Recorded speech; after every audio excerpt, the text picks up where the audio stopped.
Agora sim, parece que já estamos em direto. Há bocadinho tentei colocar isto exatamente na hora certa, ou seja, às 8, e a verdade é que, deixa-me acertar aqui a câmera enquanto começam a aparecer pessoas em direto, e tive aqui um pequeno stress. Bom, eu acho que agora já estamos, está tudo bem, a informação está a chegar como deve ser, e já percebeu, estamos com a cor do dinheiro do dia 23 de julho do ano da graça de 2019, que é para os meus amigos, nomeadamente o Paulo Macedo, não se queixar que eu me esqueci de dizer do ano da graça. Câmara acertada, uma agenda brutalmente longa, como você vai ver. Eu suspeito que não vou ter tempo de conseguir falar todos os assuntos ainda hoje, e já percebi que desse lado o pessoal diz que está tudo bem com o som e com a imagem. Without further ado, vamos lá então ao programa de hoje. Por onde é que vou começar? Naturalmente pelos incêndios, porque ontem o nosso espectador Jorge Fernandes escreveu-me a dizer: Camilo, quando chegamos às férias, nomeadamente às férias com calor, você não tem falta de assunto. É verdade. Infelizmente, eu aproveito para dizer ao Jorge, aliás, a toda a gente, com aquilo que já disse ao Jorge. Eu nunca tenho falta de assunto. Não é por fabricar notícias, mas é porque os factos políticos e económicos em Portugal são tão frequentes e são tão generosos que isto nos dá matéria para comentar tudo e mais alguma coisa. Eu recordo-me quando fazia o programa de rádio de manhã, em várias rádios, aliás, normalmente nunca podia passar 2 ou 3 temas, já eram 3 minutos, porque o tempo em rádio é muito escasso. Mas aqui, felizmente, nós temos mais alguma flexibilidade, e essa flexibilidade nota-se pelo número de assuntos que nós acabamos por tratar, que são realmente muitas coisas a tratar por dia. Mas voltamos, dizia eu que estávamos a falar de incêndios, e repare, nós não podemos deixar de tratar dos incêndios, porque a situação, como se vê a cada dia que passa, é grave. E é grave a vários níveis. E eu gostava de começar por perguntar, deixe-me só fazer aqui mais um certo, desculpe lá, gostava de começar por lhe perguntar se você se recorda das declarações do meu antigo colega de faculdade, o ministro Eduardo Cabrita, nos últimos meses. E então, uma das expressões mais frequentes que o Eduardo repetia era que o país estava preparado para a época de incêndios. Bom, como se viu, bastou apenas um fim de semana para percebermos que isto não é verdade, não é? E bastou apenas um fim de semana para percebermos que estamos a cometer e estão a suceder coisas exatamente iguais, porventura, não com a mesma gravidade, porque é uma questão de sorte também, honestamente é uma questão de sorte, com a junção de condições climáticas e também a forma como os incêndios estão a evoluir no terreno. Mas em muitas coisas há aqui uma similitude muito grande entre o que está a passar agora e o que se passou em Pedrógão, em Mação, em 2017, e depois do que se passou posteriormente, no mesmo ano, na zona de Oliveira do Hospital. O que nos leva a fazer esta pergunta. Então, mas não nos diziam que o país estava preparado? Porque era essa a teoria oficial, não é? Eram essas as informações que nos passavam no dia-a-dia. Bom, pelos vistos, não está. Bom, e tanto não está que nós notamos, houve aqui 2 factos que eu gostava de colocar à sua consideração. O primeiro foi o atraso na contratação de meios aéreos. Bom, você vai dizer, também, mas você nunca põe o acento tónico no combate aos incêndios. Põe o acento tónico na preparação. Pois, é verdade. O drama da preparação do país, do território, da floresta, das condições no terreno, para nós termos menos incêndios, isso é uma coisa que vai levar 10 anos. Podemos começar a fazer agora, ao fim do ano, 2 ou 3, vai-se começar a notar alterações, ao fim de 5 isto está muito melhor, ao fim de 10 provavelmente temos o país muitíssimo mais bem preparado para estas coisas. Mas a verdade é que isto são questões estruturais. Ora, as questões estruturais não se resolvem num ano, nem em 2. E, portanto, nós temos que, apesar de tudo, centrar a nossa atenção no combate. Porquê? Porque a vida das pessoas está em causa, porque são os bens das pessoas que estão em causa. E, portanto, é aqui que nós temos que centrar a nossa atenção na urgência, no momento. Ora, o que é que nós estamos a notar aí? Uma série de erros que já vinham atrás. Olha, primeiro, atraso na contratação de meios. Culpado Tribunal de Contas. Já expliquei aqui ontem, como expliquei outras vezes, que o Tribunal de Contas não tem culpa nenhuma. As autoridades não têm culpa. Os governantes, o Poder Executivo, quem decide, tem a obrigação de saber que há prazos e que depois, quando há um concorrente que reclama, esse prazo para e a coisa volta ao início. Está a ver. Isto é uma questão de preparação do Estado. Não é do Governo, é do Estado. Bom, segundo ponto. Não sei se reparou, mas há 3 K-MOVs, helicópteros pesados, preparados para estas coisas, no chão. Bom, o Governo diz, a culpa é dela e Portugal. Ali Bravo, não sei, não tenho certeza qual é, se é ali Portugal, se é ali Bravo, a empresa está a operar aquilo. E a empresa diz, não, mas a autoridade que antigamente despachava isto em 3 dias, agora está a levar mais tempo. Bom, eu não sei se é culpa da empresa, mas há uma coisa que eu sei. O Estado não pode dar estas desculpas. Não pode dar estas justificações, não é? Porque a responsabilidade é sempre de um organismo público. Ora, compete ao organismo público criar as condições para que isto não suceda. Bom, segundo ponto nesta matéria. Bom, não sei se reparou, no fim de semana, quando aquela pessoa ficou ferida, aquele interveniente no incêndio, que ao salvar o trator ficou queimado e foi transferido para o Hospital de São José, veja só, está a ver o mapa de Portugal, Santa Combadão, Évora, ok? Santa Combadão cá em cima, ao pé da barragem da Agueira. Cá em baixo, Évora. Há 2 helicópteros estacionados aqui.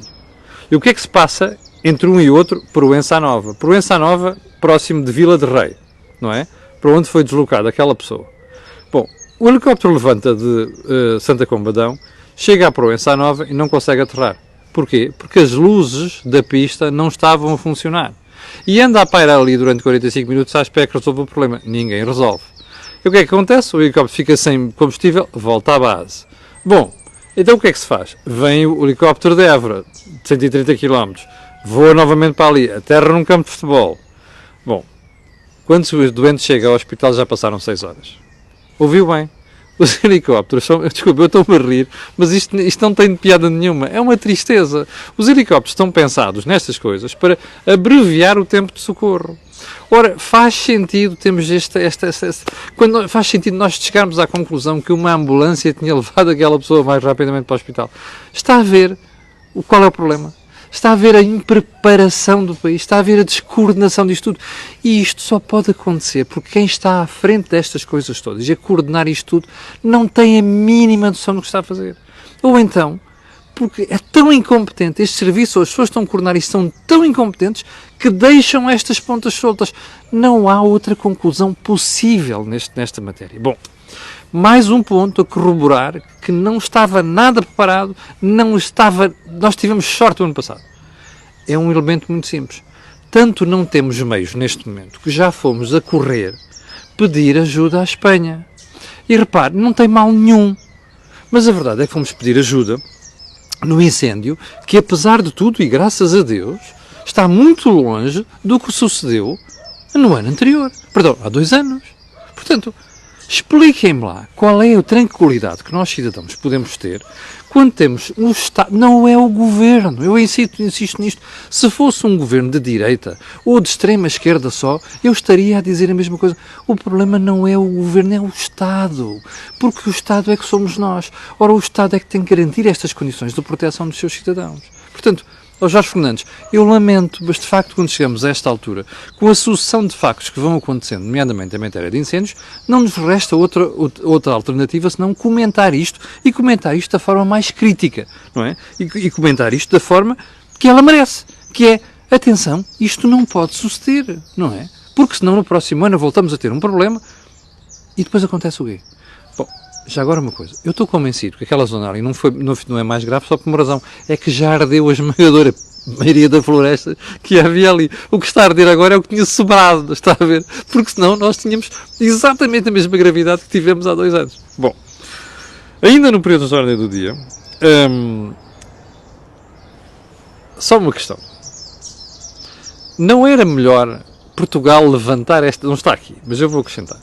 Não era melhor Portugal levantar a questão a nível europeu? Ou seja, se calhar, como nós estamos efetivamente a presenciar alterações climáticas importantes que começam a condicionar tudo isto, se calhar valia a pena nós, os países mais afetados, a Espanha, a Grécia e até a Itália, começarmos a falar dentro do espaço da União Europeia para a criação de uma política comum nestas áreas, para a prevenção, não só, mas, ou seja, não é só no combate, é na prevenção deste tipo de problemas. Ordenamento florestal, nomeadamente. Por exemplo, os fundos europeus deviam estar sujeitos a uma preparação da floresta para a floresta do futuro. Se calhar valia a pena começarmos a fazer isto agora. Ou seja, são questões estruturais do nosso futuro. E essas pensam-se com consenso na sociedade e pensam-se à distância de 5, 10, 15 anos. Vale a pena pensar nisso. Bom, então a agenda. Eu lamento dizer isto. Estou a ver esta história há 3 anos. Há 3. Primeiro com os primeiros incêndios. O primeiro-ministro que nós temos, o Dr. António Costa, não assume uma única responsabilidade do que corre mal. Quer ver? Ontem alguém questionou o Sr. Primeiro-Ministro quanto às críticas que os autarcas estão a fazer nesta questão dos incêndios. Resposta de António Costa. Os primeiros responsáveis pela proteção civil são os autarcas. Mas alguém tem alguma dúvida quanto a isso? Eu não tenho, mesmo sem conhecer a lei em detalhe. Quem está desse lado também não tem. A esmagadora maioria dos portugueses também não tem. Então o que é que está mal aqui? É o Sr. Primeiro-Ministro, em momentos de dificuldades, corre logo a sacudir a água do capote. Tem razão? Tem! Mas o problema é que a um líder não se exige a cada dificuldade. A culpa não é minha, pá. Limpa aqui, limpar o ombro, pá. Atira para cima daquele gajo, pá. Eles é que são os culpados. Isto não se faz. Isto é falta de liderança. Então, nós só temos primeiro-ministro para anunciar benesses. Nós só temos primeiro-ministro para anunciar coisas engraçadas, investimentos, já agora mentiras em investimentos. Só temos primeiro-ministro para isto. Quando toca a dizer, meus senhores, isto é um desígnio nacional. Eu sei que apuramento disto vai ficar para depois, deixem-me lá ver se nós neste momento conseguimos contribuir para minimizar o problema. É isto a função do primeiro-ministro. Não é vir dizer, a culpa não é minha, pá. É daqueles tipos dos autarcas. Isto evidencia uma falta de liderança, uma falta de comando impressionante, uma falta de dignidade que eu é que sou o chefe desta banda. Estão os gajos ali a funcionar mal no trompete ou na pandeireta. Ótimo, azar. Mas eu é que sou o chefe disto. E, portanto, eu é que tenho que assumir esta responsabilidade. Agora, atirar a culpa de cima dos outros, isto é abaixo de cão. Sinceramente, é abaixo de cão. Bom, nós temos realmente o que merecemos. 1.200 pessoas em direto, obrigado pelo seu apoio. Vamos lá então para o ponto seguinte. Bom, uma questão diferente. Eu ainda não analisei aqui em detalhe os programas dos três partidos. E estava à espera do programa do PS, como já percebeu. Bom, há coisas que me preocupam no programa do CDS, há coisas que me preocupam no programa do PST, por exemplo, o aumento de despesa, a redução de impostos, tudo isto me preocupa. Mas o que eu fiquei estupefacto foi perceber, como eu expliquei aqui ontem, que o programa do PS ainda consegue ser mais estúpido, não é? Porque pelo menos os outros dão uma explicação. Ou seja, o PSD diz assim, bom, se a economia crescer isto, nós aumentamos a despesa para aqui. Já agora, se a economia crescer isto, nós fazemos estes investimentos. Mas se não crescer isto, vamos ter que reduzir isto. O PSD pelo menos diz isto. O Joaquim Miranda Sarmento fez um programa muito interessante, diz lá isto. O programa do PS é a nebulosa total. Porque diz assim, vamos fazer isto no investimento, vamos fazer aquilo nas progressões das carreiras, vamos fazer aquilo nos aumentos salariais, vamos. E depois, quando nós vamos à procura dos números por trás, não há nada. E a resposta do Tiago Silveira, que é um tipo que eu, de vez em quando, acho que ele varia um bocadinho, sinceramente. Aliás, vá ver quando ele era secretário de Estado da Justiça do José Sócrates, alguns disparates que fez, e perguntei à classe, afetada pelas coisas que ele fez. Mas pronto, o Tiago Silveira é um bocadinho aéreo, mas pronto. Mas eu olho para aquilo e digo assim, espera aí, então mas onde é que estão as contas? Contas? Mas quais contas? Nós somos o partido das contas certas. Desculpem lá. Não. Assim não, ok? Assim não, como diz lá o catalão. Assim não. Eu quero, como cidadão, as contas claras. Agora, você pode perguntar, como uma série de gente perguntou ontem, porquê é que você acha que o PS não trouxe o quadro macroeconómico que está subjacente a este programa? Eu explico-lhe. Porque o PS foi apanhado em contrapé. Ou seja, o programa do PSD foi muito longe. Eu tenho dúvidas de devia ter ido tão longe. Acho que há ali um bocado de eleitoralismo, que é para ser franco. E tenho receio de algumas coisas que lá estão, para ser franco como analista. Mas está lá. Não é? Bom, o que é que aconteceu? O PS, para não ficar atrás, agora começa a prometer uma série de coisas. Por exemplo, o crescimento económico superior ao que está no programa de estabilidade, aumento de despesa superior ao que está no programa de estabilidade. Não falava em baixa de IRS, agora já fala em baixa de IRS, ou seja, foi atrás do PST. Borrou a pintura. Porque foi atrás do PST sem justificar. E, portanto, a justificação está aí. E eu acho que nada disto é execuível. Acho que o programa do PST não vai ser execuível naquela componente. Hei de analisar isto em detalhe, até vou tentar fazer uma entrevista, uma conversa improvável com cada um dos responsáveis disto, fica aqui feita a promessa, se eles aceitarem, obviamente, mas tenho muitas dúvidas quanto a isto. Mas Pelo menos num caso eu sei que está uma justificação, no outro caso sei que não há justificação nenhuma. E isso deixa-me preocupado como cidadão, precisamente porque nós estamos a praticamente 2 meses das eleições legislativas. Bom, ponto seguinte, muito rapidamente, o tempo vai passando. Ontem assistimos a 2 coisas inacreditáveis. A primeira vou comentar daqui a pouco, que é o nosso querido Primeiro-Ministro anda para aí numa fona pelo país fora a fazer eleitoralismo em matéria de SNS, Serviço Nacional de Saúde. Mas vamos a outra história. O Primeiro-Ministro acusou ontem a Ordem dos Médicos de dificultar a formação de profissionais em número suficiente para o país. Isto é verdade? Vamos dividir as coisas. A Ordem é uma entidade corporativa. E uma entidade corporativa defende-se dos seus representantes. Não é do país. Eu ouvi dizer que é do país. Mas qualquer ordem é assim. O sindicato também é assim. Não é. Primeiro é da corporação que representa. Depois é do país. Quando é do país. Bom. Eu não vou fazer aqui a hipocrisia de dizer que o Primeiro-Ministro não tem razão. Tem razão. O Primeiro-Ministro até só está atrasado na crítica que faz à Ordem dos Médicos. Porque eu, Camilo Lourenço, estou farto de falar disto aqui há meses. Não, há anos que eu escrevo, faço opinião há anos, há dezenas de anos, escrevo no Jornal de Negócios, falava de televisão, de rádio e de abacate. E dizia sempre isto, a Ordem é uma corporação. Como qualquer corporação, faz uma coisa muito importante para eles, que é limitar a oferta de pessoas que exercem certas profissões. Porquê? Porque não lhes dá jeito muita concorrência. E isto é verdade. Mas, eu vou dar um conselho ao Sr. Primeiro-Ministro, não é só a Ordem dos Médicos. Se o Dr. António Costa, que odeia a Troika, mais aquela gentinha que o acompanha, que insulta a Troika, quando foram eles que a chamaram, não é? Vá lá ver o primeiro documento da Troika. Está lá uma série de identificação de erros de política económica e social, entre os quais este, que é as ordens controlarem certos setores da economia e da sociedade. As ordens e não só, certas corporações. Esta é uma delas. Advogados é outra. Advogados, ouviu bem? Advogados é outra. Bom, como é que isto se resolve? Com a mão dura. Primeiro, negocia-se, tenta-se consenso. Não consegue? Pronto, vai a doer. Já agora, onde é que eu acho que ele ainda tem mais razão? Não é na história de formação dos médicos. É da formação dos especialistas. Porque os especialistas para certas áreas de medicina são controlados, o número de vagas é determinado pela Ordem dos Médicos. O Primeiro-Ministro não disse isto porque conhece mal o assunto, porque não o estudou. Bom, mas há mais uma coisa grave. Onde é que o Primeiro-Ministro não tem razão? Abrir a boca agora. Porquê? Estamos em cima das eleições e qualquer cidadão comum vai olhar para aquilo e dizer assim, então olha lá, então só a que hora que acordaste? Então esta conversa tinha que ser feita na campanha eleitoral? Porquê que não falaste nisto há um ano? Porquê que não falaste isto há 2 anos? Porquê que não falaste há 3? Porquê que não falaste quando tomaste conta do poder? Porquê que não falaste na campanha eleitoral de 2015? É a pergunta que eu tenho para fazer. Este problema tem décadas. Portanto, o Primeiro-Ministro, ao falar isto aqui, perde credibilidade. Porque dá a sensação que está a fazer apenas campanha eleitoral. Eu tenho pena. Porque como cidadão gostava de ver este assunto debatido de forma séria, transparente, fora das eleições. E já agora pôr a Ordem dos Médicos na ordem. Só uma coisa, não é tudo culpa da Ordem dos Médicos, que é o terceiro ponto. O Sr. Primeiro-Ministro sabe perfeitamente que o problema que o país tem neste momento não é um problema essencial da Ordem dos Médicos. É um problema de falta de investimento no SNS e da organização do SNS. Ele não tem coragem de pegar no tema, não é? E, portanto, vem fazer estas figuretas e estas figurinhas que fez ontem. Só mais um ponto em relação a esta matéria.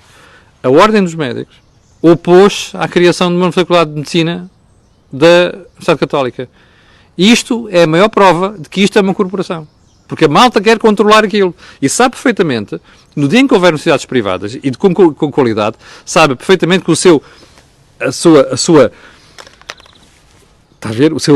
embarcamento, o seu exclusivo, acaba. Isso é a melhor coisa em economia, acabar exclusivos, percebe? É a coisa mais importante que a Troika nos quis ensinar. Só que há uma quantidade de candidatos estúpidos em Portugal que estão na política que não percebem isso. Bom, seguindo para mim. Dizia eu, o Primeiro-Ministro estava aqui vamos ter que terminar depois daqui a bocadinho, que já vamos para aí com 20 minutos esta brincadeira. O Primeiro-Ministro andava, vou deixar os 3 pontos para amanhã. O Primeiro-Ministro anda num périplo a inaugurar centros de saúde pelo país fora. Ontem foi mais uma porrada deles, com grandes conversas sobre o SNS e tal. E é preciso uma cara de pau, como a de António Costa, para ter feito malfeitorias no SNS durante 4 anos, malfeitorias, como diz o camarada Jerónimo de Sousa, e agora vir fazer-se novas. Não, está tudo bem, aqui, pode ficar uma ideia bonita, mas fazemos investimentos. Oh, homem, O senhor teve 4 anos para fazer investimentos, não os fez. O senhor teve 4 anos para o seu Ministro das Finanças libertar verbas, não fez. O senhor teve 4 anos para reformar a organização do SNS, nem fez o de Alberto Campos Fernandes, o anterior Ministro, nem fez esta maluca que lá está agora. Portanto, você quer convencer o pessoal em campanha eleitoral que isto vai funcionar? O senhor quer convencer que aquilo que não fez em 4 anos vai fazer nos próximos 4? Olha, a mim não me convence de certeza. E como eu estou convencido que há uma série de portugueses que não vai convencer. Aliás, o Primeiro-Ministro da Saúde parece o PST nas finanças, a prometer coisas que não devia estar a prometer. Mas pronto. Olha, vou ficar por aqui, vou-lhe dizer que ainda vamos ter o Think Tank esta semana, vou-lhe dizer que amanhã às 8 da manhã estarei aqui consigo e para o final vou-lhe pedir aquilo que peço sempre, colocar um gosto e fazer partilha nas redes sociais, porque aquilo que você ouve aqui não ouve em mais sítio nenhum. Obrigado, com licença e até amanhã. Só mais um pedido, peço sempre, no final, coloque aí um gosto e faça partilha nas redes sociais. Obrigado, com licença e até amanhã.